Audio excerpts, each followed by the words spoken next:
Sean, good to see you. Today we are talking through 5 retirement investing mistakes. A financially secure and happy retirement doesn't just happen, it takes planning and modifications as you get older. So we're going to walk through some mistakes. Mistake number 1 is not having a plan, which is essential when it comes to retirees' number one fear of running out of money.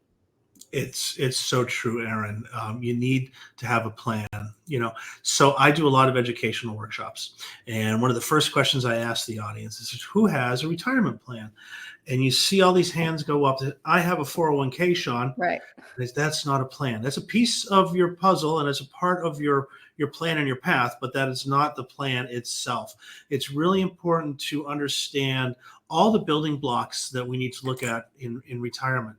We have to look at your nest egg, what you saved. And 401k is part of that savings, but is it a 401k? Maybe you have an IRA, other savings. Okay, let's look at how much that nest egg is. Let's look at what your budget is. What are you spending and how much are you spending? Okay, let's make sure you have enough to pay those bills. And then let's also look at, listen, what are your dreams? What are your goals? What do you want to do in retirement?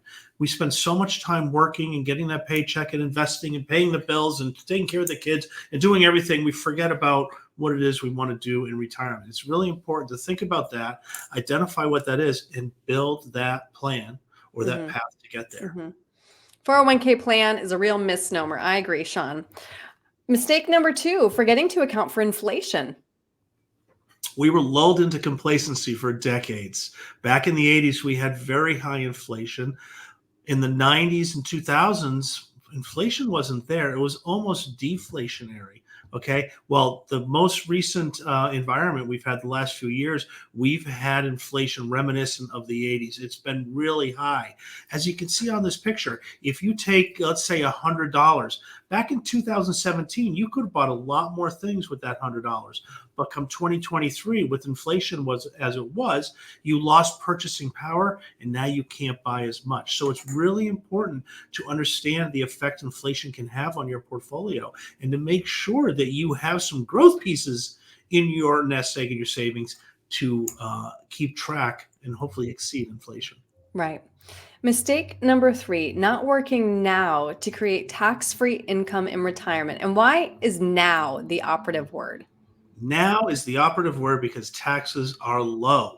They are arguably at 100-year lows. They're lower than they were prior to 2016, but as you can see on this chart, not that much lower. But if you just go back a couple decades, the taxes were very, very high. So what has happened, Erin, is we have built up a lot of wealth and savings in IRAs and 401ks and 403bs, things of that nature. You haven't paid taxes on those yet. When you retire and you start taking money out, that is all going to be taxable. Now, if you look at what's happening in Washington with the deficits that we're running and the spending that's happening, there's 2 ways for Washington to solve that problem.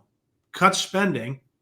I don't know that that's going to happen, or increase taxes. So my gut tells me, and we're probably going to see higher taxes down the road. If you're entering retirement and you have a lot of money in your 401ks and whatnot, you may face a high tax bill in retirement. So look now at doing Roth conversions. You put money into a Roth, or you fund a Roth directly. That grows tax-free, and it comes out tax-free in retirement.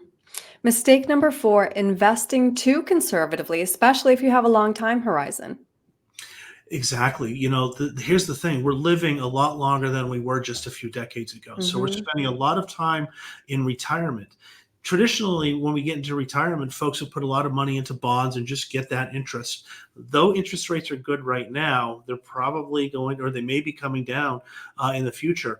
You need to have some growth components to your nest egg, to your retirement savings. So have a nice split. 60-40 has been the kind of the rule. 60% stocks, 40% bonds. You need that split. The bonds are going to provide the safety and some income, and the stocks are going to provide some growth, which will hopefully keep us solvent as we live longer into retirement. The other side of that coin, though, taking on too much risk as you near retirement. Well, it's a double-edged sword. You need to be diversified, and you want to have a strategic approach to this. Okay.